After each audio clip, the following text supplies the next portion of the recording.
Hi, welcome. My name is Obem. I'm a real estate consultant. I help people make safe and profitable real estate investments here in Nigeria. Today we'll be looking at factors you should consider before you buy a land in a specific area, before you go ahead and buy a land. Before we continue, please kindly subscribe to my channel and tap on the notification bell so as to get notified whenever I post new videos. 1. The location. If you intend buying a land, if you see a land you like, before you buy the land, you have to take into consideration the location where the land is. If you're buying the land for your personal purpose, that is, you want to build your house in that location, in that house, you have to take into consideration how fast that area will develop so as to allow other people to move into that area, other businesses to also move into that area, so as to have new neighbors and new city. Now, a fast developing location is more secured compared to an area that is still bushy. Now, you have to take that location into consideration before you move ahead in buying such land. Also, if you're buying the land for land banking purpose, that is for investment purpose, you have to take into consideration how fast that area will develop, because this is the major factor that will determine how fast you can recoup your capital or how fast your investment will appreciate.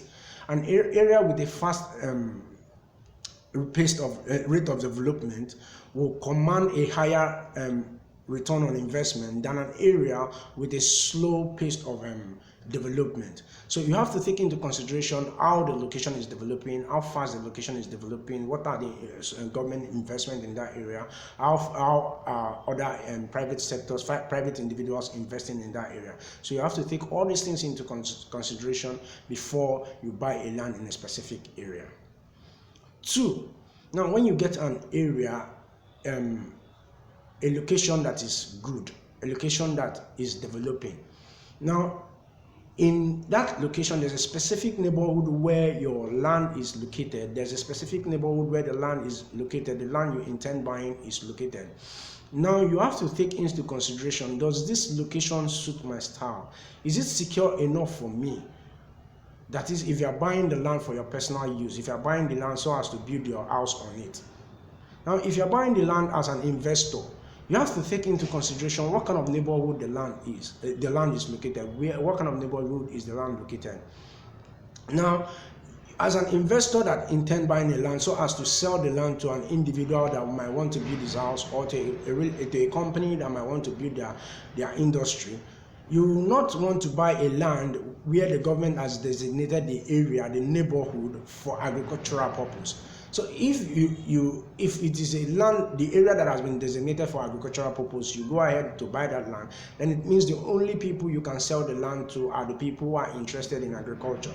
Because people who might come to buy who you might want to sell to, that might want to build a residential structure, might not want to buy such land because they will not want to make the farms and the cattle rearers their next door neighbors. So you have to take into consideration the neighborhood, the specific area where that land is located. If you are buying it for your personal self, is this secured for me? Is it safe? Does this area suit my style? Does it suit the kind of person I want to portray? Or does it suit the kind of life I want to live? So you have to take into consideration the location. Now, 3, the land size. The land size you have to consider the land size before you go ahead and pay for the land.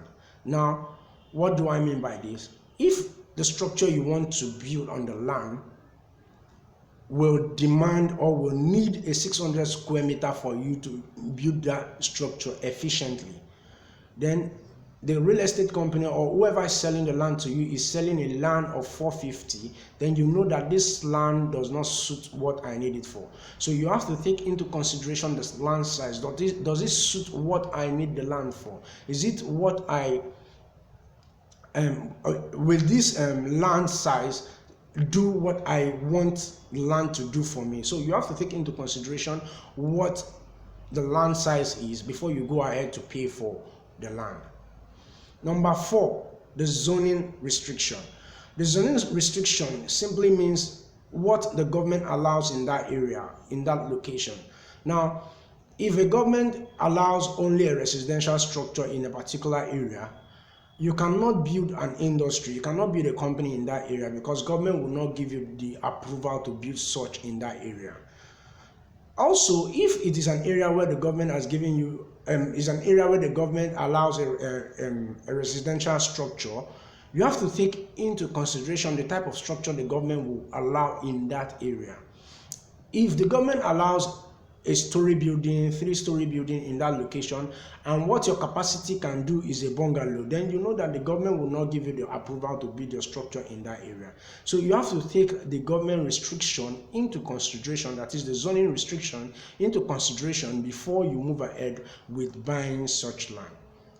Number 5, the soil composition and quality, that is the quality and composition of the soil. What type of soil are you buying? The land you are buying, what type of soil does it possess? Is it a dry land or is it a wet land? Now, having this knowledge will give you, you will have a clearer understanding of the cost of building on that land. Now, you know, if you are buying a wet land, you know that you are going to spend more to build on the land than when you are buying a dry land. So whatever suits your purpose, whatever type of land you think is good for your purpose, that is what you go for. So knowing the soil composition, knowing what type of land you are buying will give you a clearer knowledge of how much it will cost you to build on the land. So you must have a clearer knowledge of the type of land you are buying before you move ahead in buying such lands. Not that when you get to the site after you made payment, you now discover that from your intention or why you paid for the land, you were thinking that the land is a dry land, but when you got to the site, you now discover that the land is a wet land. So you have to know the type of land you are buying before you go ahead in buying such land. Number 6 is the document. This is one of the most important things you have to do. This is one of the things you must take into consideration before you do anything, before you make payment for the land. You have to consider whether the land has the necessary document. Does it has the required document? Does it have the survey, the deed of assignment, the governor's consent, or whatever necessary document, whatever document that is required in that location? Does this land have it? So you have to take into consideration. Don't go ahead to buy any land that does not have the necessary document, because it is a disaster waiting to happen. So or maybe you must have been you will be scammed if you are buying a land that does not have the necessary document. Number 7, but not the least, the last but not the least, is the market value. You have to take into consideration the market value. You must know the market value of the lands in that location, in that area. For example, if you are buying land in ibeju-lekki, there are some certain specific regions, some certain area with certain document that you cannot get for less than 3 million. So if somebody is coming to you telling you that they have a land in that location with that document, maybe a CFO or a governor's consent for 1.5, then you know that that is a scam. If you go ahead, it's just what you say, Egungu, be careful. Now express, you dey go. So you have to be very careful. You have to know the value of the market value of land in the location where you are buying, so that nobody will come and give you a land on a ridiculous price and you are happy that you are buying the land cheap, not knowing that the person is selling a stolen land, one, or is selling the land that belongs to government, that the government has a designated purpose for. So you have to have a clear knowledge of the value of land in that location. Having a clear knowledge of the value of land in the location you intend buying your land will guide you from falling victim to unscrupulous people, from unscrupulous real estate consultants and companies that go about scamming people of their hard-earned money. So with these 7 points, if you take them into consideration, it will guide you into buying a perfect and a good land in whatever location or whatever state you intend buying your land.